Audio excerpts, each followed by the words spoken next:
hockey fans. The Minnesota Hockey Connection Show is on the air. We're going to have a special guest over the phone, Pete Wagner, the number one play-by-play announcer in the state of Minnesota for high school games.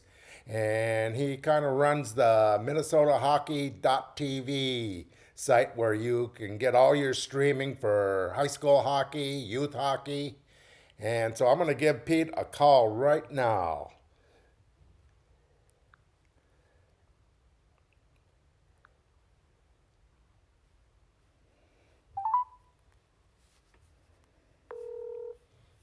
Jerry, Hey, Pete. This is what do you got? We got Pete Wagner on the show today. Pete has been around for many years doing hockey play-by-play, and I want Pete to give you a little bio of what he's done in the hockey world. Go ahead, Pete.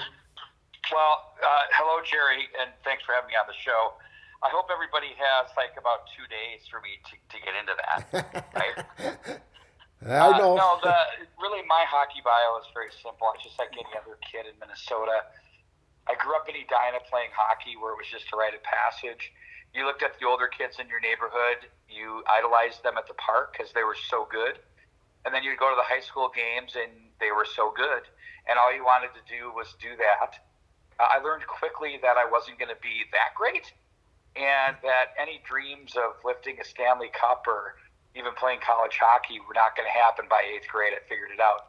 So then the next best thing I could do is really speak about the game. And I had, I'd say, a real love of the work that Al Shaver did with the Minnesota North Stars and how all that came together.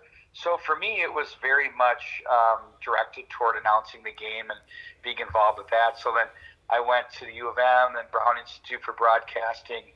By the way, excuse the voice. You're coming off a little influenza, Jerry, along with the dreaded sinus infection. So Yeah, I heard that, Pete. yeah, well, I missed a game. I missed I my know. Tonga. I had to sit there. It was terrible. That was a shocker when I didn't hear your voice when I went to the game. Yeah, I was like, you ran away from me. You said, keep that away. But anyway, then I ended up going to Dallas when the Stars moved there. So The middle 90s? 93. So Okay. I was there. June 15th was the day I moved to Dallas, and I just, my then fiance and I just picked up our bags and went down. And at the time, we were Bob Gainey's kids. I wouldn't want to say nannies because I was working a job and she was just finishing up school.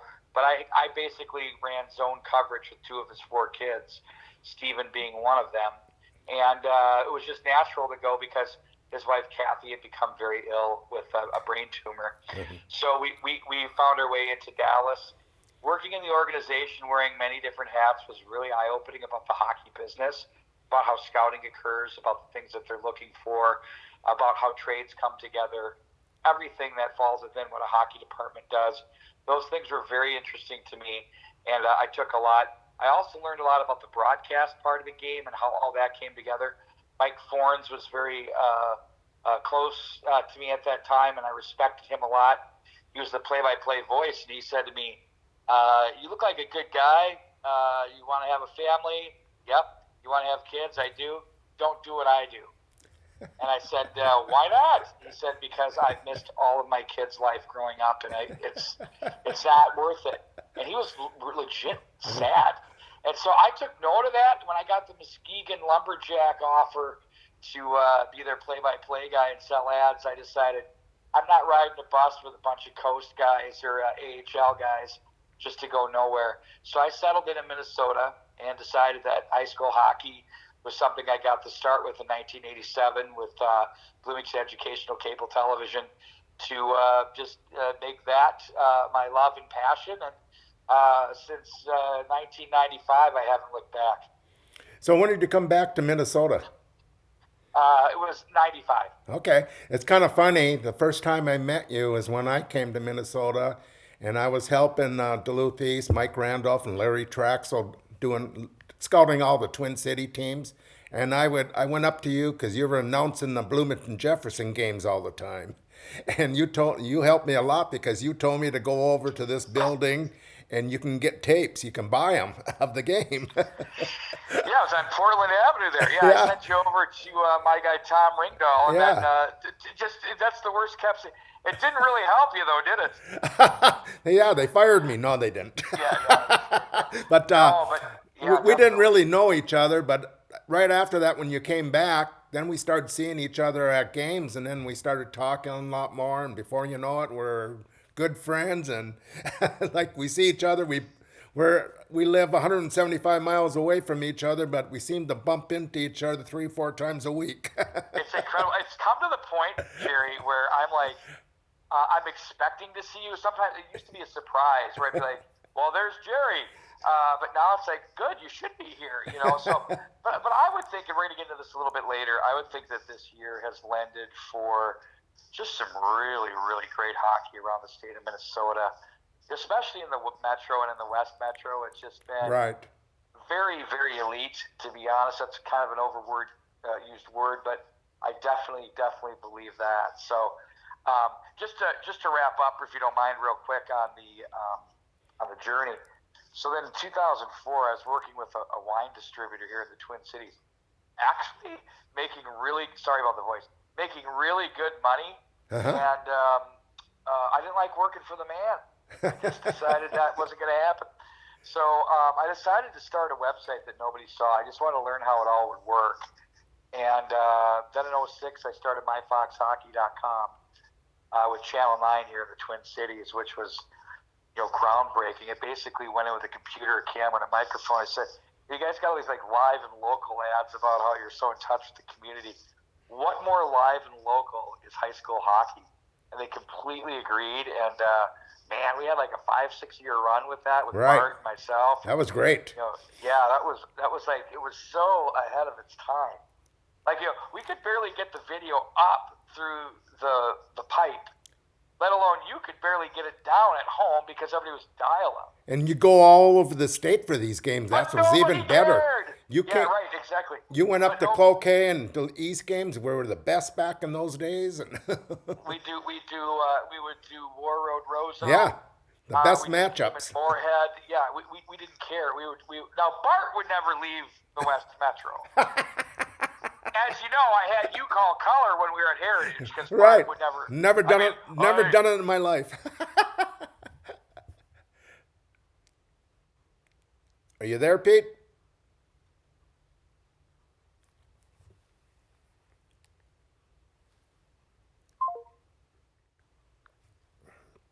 Let me call him back. We're having a good talk with Pete Wagner.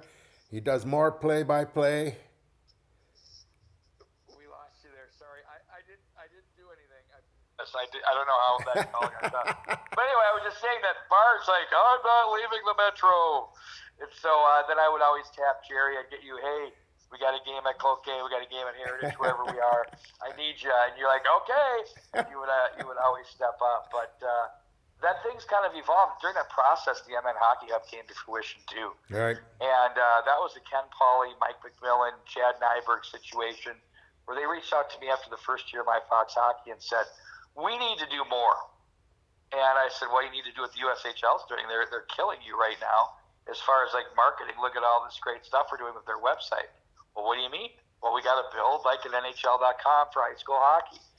Now, name for me one spot in the country in 2006 that was streaming on an over-the-air network and that was also providing every team, every score, every roster being submitted into one spot. Nowhere. I know. Nowhere. And I'm telling you, to this day, you can go to Colorado, you can go to Jersey.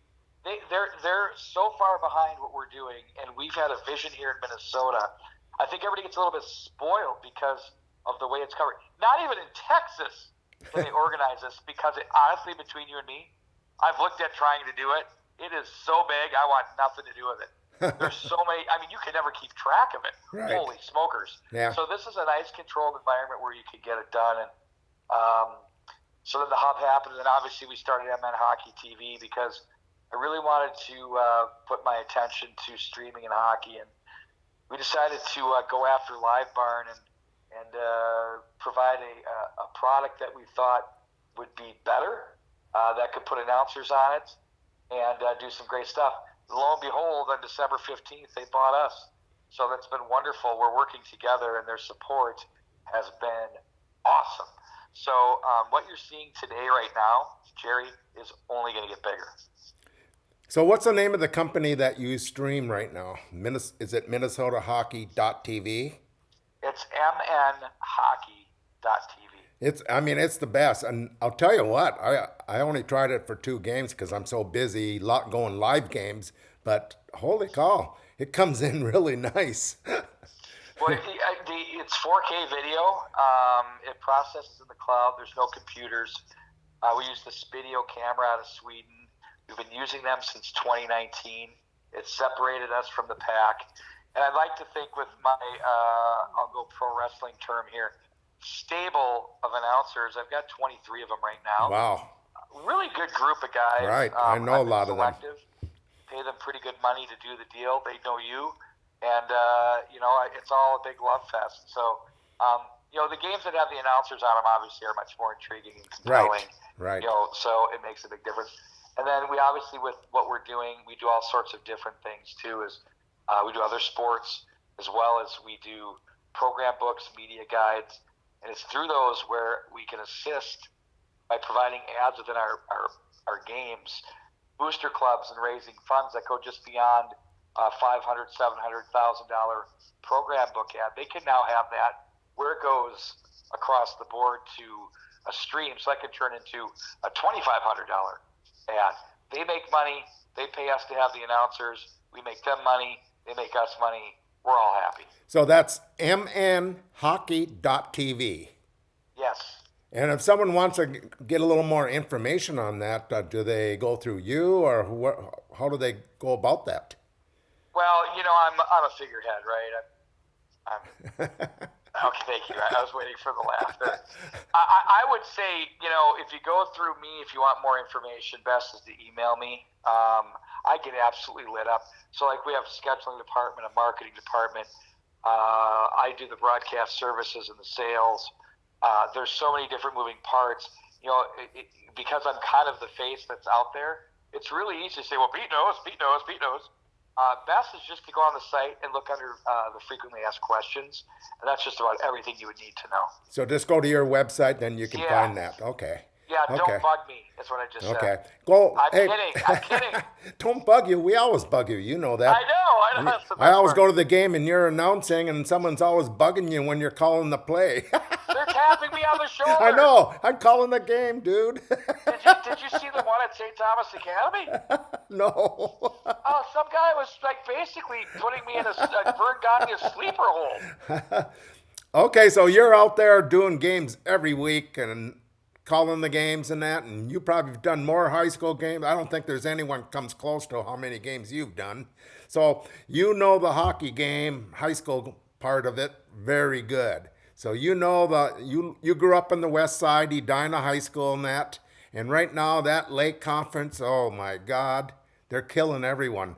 But let me ask you something. You've seen changes in your life, but you see the big change in high school hockey from that West Side and Twin Cities to the outskirts and out of state? Yeah, you know what I think it is? It's a couple of things. One, there's some people that are taking shots at the breakaway academies, the gentry academies of the world. But there are kids that are on the ice 3 times a week, however many times a week for school. And they're learning a really good skill structure there. And then they go back to their home associations that can then work on the game structure. And those organizations that are in sync, like a Minnetonka, like a Wayzata, they're able to sprinkle that down into the youth levels where they're not only just skilled, but they're playing the game. So I think just the way this is working is there's just so much work. Now, do I think guys should be playing baseball and doing other stuff? 100%. Right. That's me too. It's our old school athlete thing, right? Yep. But in the end, the players are getting better. There's a second component to this. Just about every team on the West Side is using our coaching tools. So we provide a coaching tool from Spidio called Perform, and then the Prospect Exchange, which breaks down the games. what happens then is coaches are able to drill down a little bit deeper into not the where, but the what, the why, and the how. And so players are visually getting feedback instantly on the bench with an iPad. And so what I've noticed is, if, Jerry, maybe you see this, you see some of these games where the structure is so good. Like Chanhassen, they might not be as skilled or talented as Minnetonka, but they're going to be an overtime game probably for the third time, going, in a row into the section final, most likely, let's say, because they're so structured. Right. But then Eden Prairie, they go out and they beat Wayzata because they're using the tool, and they know. I'm just seeing the game is looking more like an NHL game than it ever has. And so what's been wonderful about this is because Mike McMillan and the Coaches Association have endorsed this process. Greg Zanin at Stillwater has been a very vocal proponent of it. And it helps to have a former NHLer who's had, all of the video they can have that are helping get this into all areas of Minnesota hockey, no matter where you're at, whether it's Moorhead, Duluth East, Denfeld, whether it's Rockridge. Everybody's getting their hands on it, which is huge. Yeah, but I see the biggest problem with out-of-state teams is that they don't have the numbers. Like Edina had 90 kids go out. East, like Duluth East, Rapids and that, they're lucky to get 40. So that's over double. And Edina loses about 30, 40 kids that are playing varsity hockey someplace else, a private school. But Edina's an anomaly. Let's just say that. By the way. Yeah. It's just, that's just like nobody's like that. Where right. it's cultural. That's true. And I don't know, for the rest of the state. Boy, you and I are exchanging the Kermit the Frog angle here. This is out of control. This is great. No, but if you took Edina and you pulled it out of there, you could drop it anywhere outside of Minnesota, and it's a small town. Yeah. Same thing. But you have to have money. You have to have money. Well, you have to have money to play, but you have to have. You can have all the money in the world, but if you don't care as a player, you're not going anywhere. Yeah, you got to take action on all that training. But if I'm saying though, you can train all you want. If you as a player don't have the desire, you're going to be only as good as your mind will allow you to be. So great, you have these tools to take advantage of, but you better care as a player, not the parent, right? The player. Okay. And in Edina, for some reason, there's this I don't want to call it, it's like a healthy peer pressure thing. That's why their numbers are high. But if you go to, I remember Gary Stefano not long ago. Yeah, before Maple he was Grove. done. We were talking, and I go, how many guys do you have trying out? He was 45. Wow. At Maple Grove. We're talking 2011, 12. Wow, but still, yeah. You're going, geez.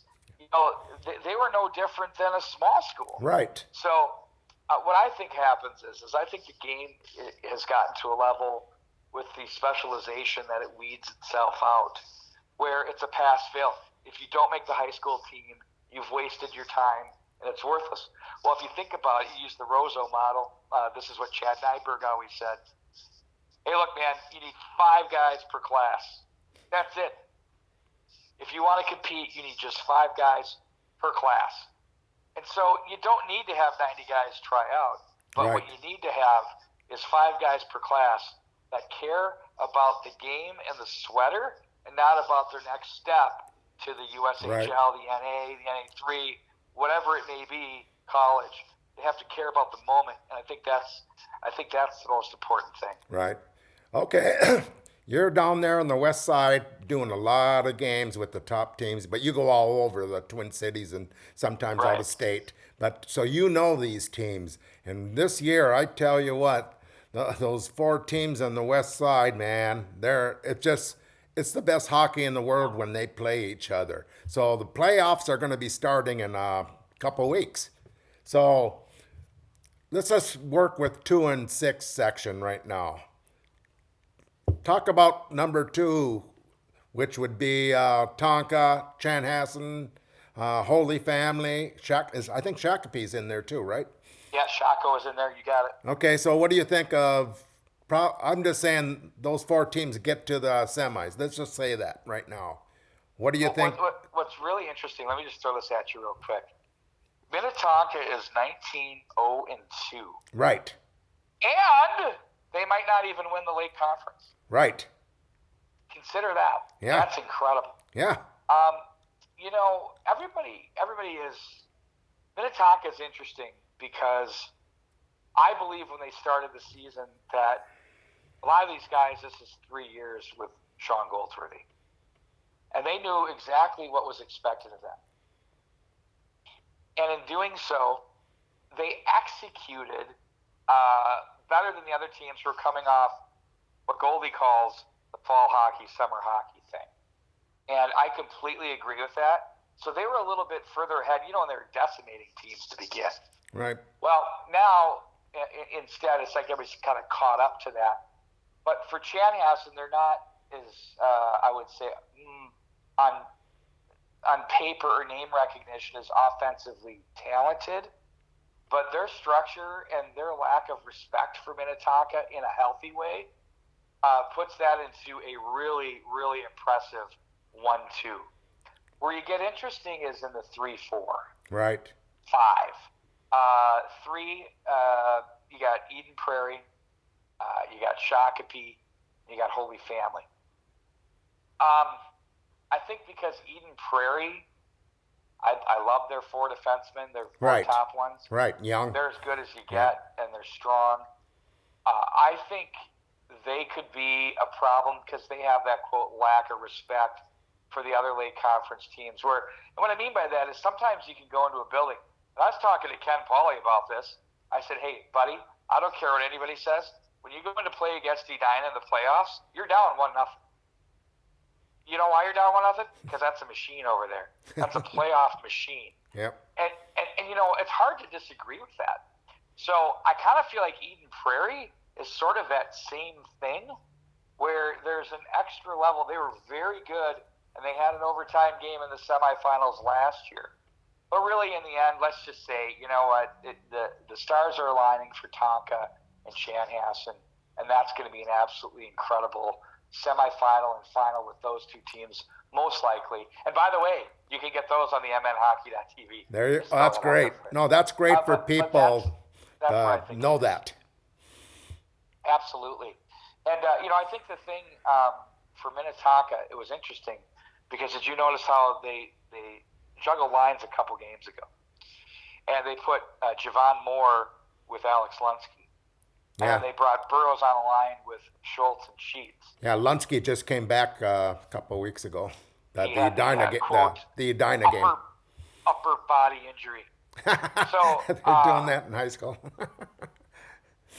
Yeah, that's how I classify it. No, actually, he had a shoulder, he had shock. Yeah. But in that situation, they were down 2-0 after 1. And I think that was a direct result that Minnetonka was just in a position where, you know, they had just had their way with St. Michael Albertville, no disrespect. They had 2 kind of softer games on the schedule. And then they came out against a team that was roaring in Minnetonka. They had just done the Hockey Day tour, played Roseau, had a tough one there, 5-4 win. You know, so Wayzata was coming hard. And then Minnetonka adjusted. They took the 3-2 lead. And then going into the third period, I thought it was intriguing that they switched the lines back to their original source, which I thought was interesting, personally. So, yeah, that's, you pick them on that one. You know, Minnetonka's got the scoring depth. Chanhassen's got the goalie, although you could argue if you look at Hunter Bauer's numbers. Right, he's been playing very good. They're equivalent to that of Cam Hendrickson over at Chanhassen. Yeah. You know, Bauer has been stronger and stronger. He's playing like a championship goaltender. I think you got to throw in the champions. Right. It's Minnetonka's to lose. Yeah. Let me say something. I have to give the Tonka players a lot of credit because usually when you win a state tournament, the players that are just juniors usually go out and juniors. We already won the state. What do we have to come back and play for? But they all came back, and they said that before, and they did it. So I have to give them credit for that, and that makes that team a dynamite team. But Chanhassen, there's 3 things I notice about that team. Like you say, the structure. Holy cow. I mean, their penalty kill is 95%. That is crazy. And they're and they don't even take a lot of penalties to begin with. So then when they do, you can't score. Right. And then the second thing, like you said a little while ago, is the goalie. Cam is probably the top goalie in the state. And when it comes to playoffs, it's goaltending. The number one thing, I think, in playoffs. Well, it So can't be your Achilles. you got to get hot for 5 games, usually in Double A. Because most of the from semifinals on, it's usually like these are top games all the way through Right. now. And then the third thing, there's 4 players that came from Chanhassen are over at Tonka. They grew up as friends and all that. So there's a little competition there because of that.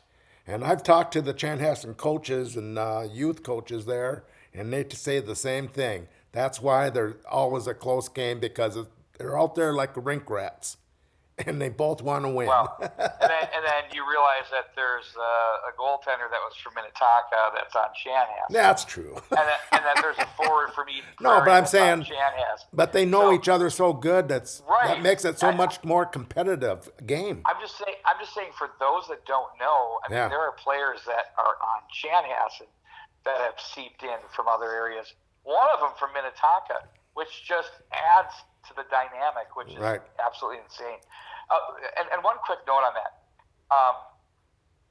It's never really been said, but I talked to Sean Goldsworthy about this. A number of the players, like one of the players on his team's dad was his best man in the wedding. And Sean was coaching at St. Olaf. He takes the Minnetonka job, and they lived in another area. And they're like, it's like his godson. He's playing for you. Another guy was a second baseman in college when they spun double plays together.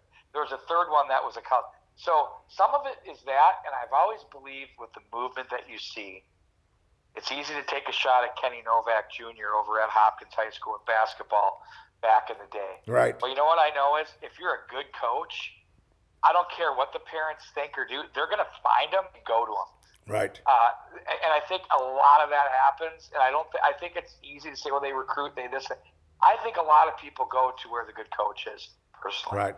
And another thing, when you got a team like Tonka or any teams there's been many teams like that where they're just loaded with all-star players, D1 players on their high school squad. And that is probably the hardest team to coach when you have so many good players. And remember, there's only one puck. And so that is very hard. All you need is one player gets a little upset that he's not getting the puck enough or something, he's not getting points, and there can be cancer in that locker room. So you got to be a hell of a coach to handle stuff like that. Do you know what Kurt Giles and Sean Goldsworthy and Pat O'Leary do better than anybody I see on the West Metro coaching? They are able to get players to understand roles and understand if they play their roles well, that will not impede them to where they need to go. That it's not always about showcasing yourself offensively, but it's becoming a complete and pure player. It's not an easy message to sell because you've got family advisors, you've got junior teams and colleges and parents all drilling into these poor kids' heads. You got to do this, you got to do that, you got to do this. But those guys are successful because they're so good at sharing the message and saying, this is your role. And if you don't want to do it, you're not going to play. That's why they keep it together, because everybody understands what winning culture is about. Winning culture is not about me. Okay, Pete, we gotta end it. The time has gone fast, but Pete Wagner, mnhockey.tv is where you go for any streaming. And if you want to ask any questions, you can go on that website and you can find out a lot of stuff there. So thanks a lot, Pete. And thank you for being on the Minnesota Hockey Connection show today. Thanks, Jerry. YZ89 will be amazing. Okay, all right. Bye, Pete. Bye. That's it. Minnesota Hockey Connection, PACT-TV. Thank you, producers Jim and Liz. See you at the